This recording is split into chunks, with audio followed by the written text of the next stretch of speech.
Bonsoir tout le monde, aujourd'hui on se retrouve pour une nouvelle vidéo, encore une fois sur un creepypasta. Aujourd'hui en fait ça va être un creepypasta spécial parce qu'en fait je vais vous raconter plusieurs histoires, en fait c'est plusieurs vraies histoires qui sont vraiment passées. Et en gros c'est plusieurs anecdotes à plusieurs endroits, à des endroits différents. Donc je vais vous la raconter, c'est parti. Niché au cœur du Plover Grove Country Park, repose une cascade idyllique s'écoulant dans un bassin peu profond, parsemé de rochers. Il s'agit de la Boyd's Pool, ou du bassin de la mariée. On raconte que ce nom lui a été donné après qu'une future mariée a été transportée sur un palanquin vers un village voisin où son fiancé l'entendait lorsqu'un des porteurs a glissé, la projetant dans les rapides. Son corps n'a jamais été retrouvé.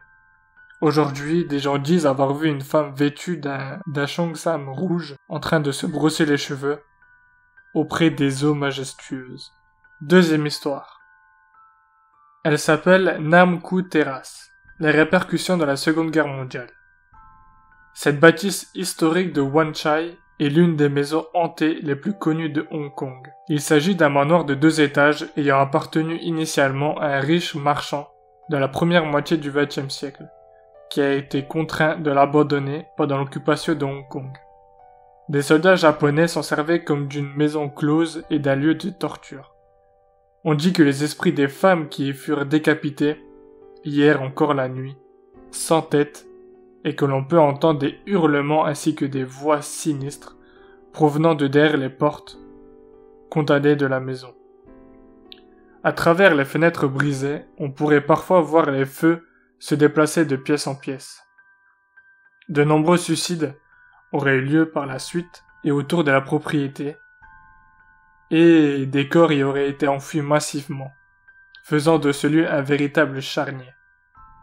Bien que de nombre de ces observations et faits rapprochés soient des rumeurs, en 2003, après y avoir passé une nuit, un groupe de jeunes a dû recevoir un traitement psychiatrique. Encore une autre histoire. La Single Boyd's Ward. La rapatriée.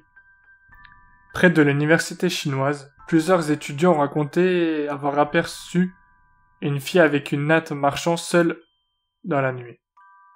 Cette rue fut nommée Single Boyd Ward, d'après cette fille. L'histoire raconte qu'elle vient de Chine et a traversé la frontière illégalement en compagnie de son petit ami par une nuit froide. Dans le train, en direction de Kowloon, une patrouille de police a embarqué pour procéder à un contrôle de passeport. Face à cet imprévu, paniquant à l'idée d'être démasquée, elle a sauté par la fenêtre du train en route. Hélas, sa natte s'est prise dans le cadre de la fenêtre, la scalpant sur le cou et arrachant dans le même temps la peau de son visage. Son corps a roulé jusqu'à la rue qui deviendra Single Boyd Ward, où elle s'est écroulée sans vie dans une mare de sang. La police a emporté le corps et clos l'incident. Son petit ami est parvenu quant à lui à destination, a trouvé un travail et n'a jamais tenté de retrouver sa copine. Cependant, une nuit, un étudiant a vu une fille qui se tenait debout non loin de l'université. Il l'a appelée mais elle n'a pas répondu. En s'approchant, il a remarqué qu'elle avait une longue natte. Elle s'est retournée brusquement lorsqu'il lui a tapoté l'épaule, révélant un visage inexistant. À sa place se trouvait une natte similaire à celle qu'elle portait à l'arrière. Le fantôme ne se montrerait qu'aux étudiants de sexe masculin. C'est encore une autre histoire. La Tuen Mun Road, le virage mortel. Tuen Mun Road est une route express très fréquentée. Depuis sa construction en 1977, elle a été témoin d'un nombre impressionnant d'accidents qui lui ont valu cette réputation macabre. Le pire accident qui s'y est produit a eu lieu le 10 juillet 2003, lorsqu'un poids lourd a percuté un bus à 2 étages, en voyant celui-ci faire des tonneaux par-dessus la rambarde de sécurité et le long de la falaise. 21 occupants du bus ont péri et 20 ont été blessés. 4 accidents similaires impliquant des bus sont survenus avant 2003. Le folklore hongkongais suppose que les accidents sont dus aux fantômes d'anciennes victimes qui apparaissent sur la route, forçant les conducteurs à braquer pour les éviter. Certains conducteurs impliqués dans des accidents, affirment avoir perdu le contrôle de leur véhicule sans aucune raison. D'autres disent avoir vu des yeux luisants à travers les buissons qui longent là. L'endroit en question était déjà réputé hanté avant que la route soit construite. Comme on peut le voir sur la photo ci-dessous, la voie est étroite et potentiellement dangereuse, et beaucoup d'automobilistes y roulent sûrement trop vite. Néanmoins, on dénombre plusieurs centaines d'accidents sur cette portion de route en moins de 4 ans. Une statistique qui fait froid dans le dos. Nouvelle histoire. Tout est dans la tête. Construit en 1892, ce bâtiment qui est aujourd'hui un centre communautaire était autrefois un hôpital psychiatrique, puis a été utilisé comme une salle d'exécution pendant l'occupation japonaise. Les rumeurs autour de cet endroit parlent de pleurs de femmes, de bruits de pas sans provenance, d'hommes prenant feu spontanément et de fantômes décapités. Autre histoire. Le pont mystérieux. À proximité de ce pont à Taipo, des enfants au visage blême ont été aperçus faisant des signes aux véhicules qui passaient. Des chauffeurs de minibus ont rapporté que certains de leurs passagers ont subitement disparu après avoir mis un pied à terre.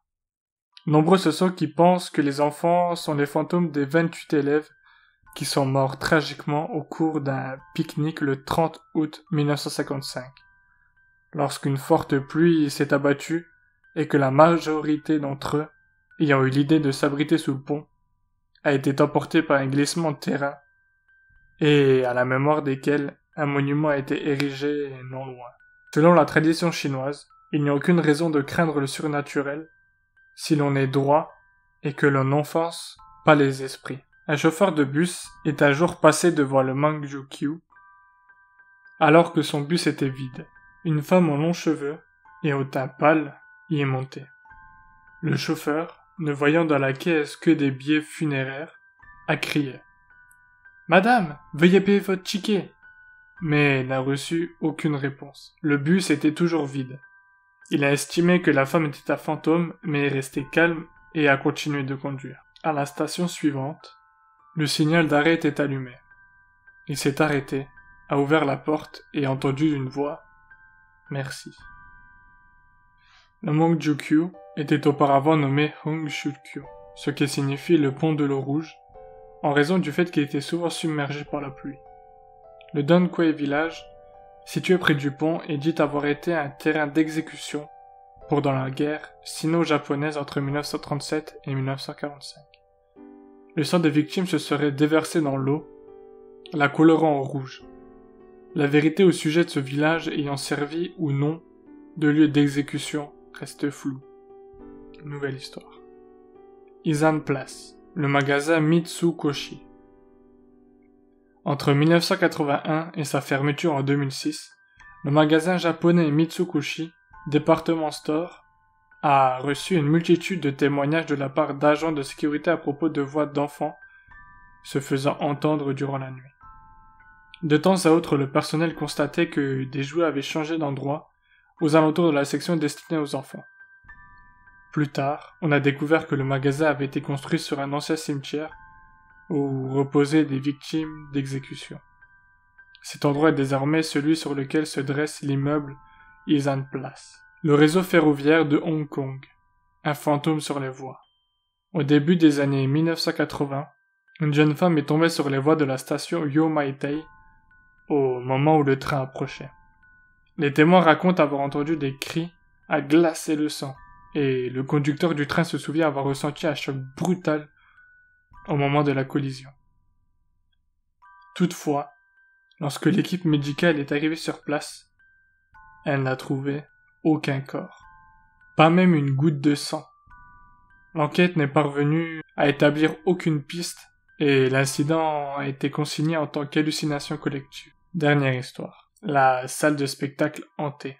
Au cours de sa période de gloire, dans les années 1960, le cinéma Tongqing paraissait toujours plein à craquer. Aussi étrange que cela puisse sembler, il est possible que ça n'ait pas été toujours le cas. Nombre de personnes a dit voir un cinéma rempli de monde de l'obscurité, mais dès lors que la lumière revenait dans la salle, il n'y avait que peu, voire pas d'autres spectateurs. Des femmes qui sont allées aux toilettes ont expliqué avoir vu un fantôme sans visage dans le miroir, celui d'une femme qui lissait ses cheveux, en fredonnant pendant la projection du film. Les toilettes du cinéma s'avèrent être situées à l'emplacement d'un ancien funérarium. La direction et le personnel du cinéma affirment que celui-ci était toujours rempli la nuit. Pourtant, peu de tickets étaient en réalité vendus. Dans ce cas, qui étaient les spectateurs présents sans ticket dans la salle pendant les films? Il revient à chacun de se poser la question.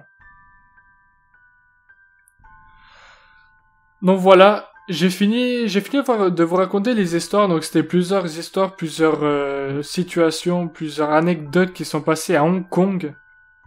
Donc il y a certaines choses qui sont vraies, plusieurs, on va dire, légendes qui sont vraies. Donc à vous de me dire si vous y croyez, si vous avez déjà été à Hong Kong et vous avez été dans un des endroits que je vous ai raconté, que je vous ai cité.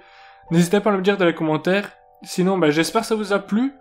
Moi j'ai vraiment bien aimé les histoires, c'était prenant, c'était vraiment bien raconté et il y a plusieurs histoires qui font assez froid dans le dos comme le virage mortel ou voilà, et l'histoire avec le pont mystérieux avec les enfants, tout ça c'est assez prenant, c'est assez choquant. Donc voilà, n'hésitez pas à me dire ce que vous en avez pensé. Voilà, donc je vous dis prenez soin de vous et à la prochaine. Allez, bye tout le monde.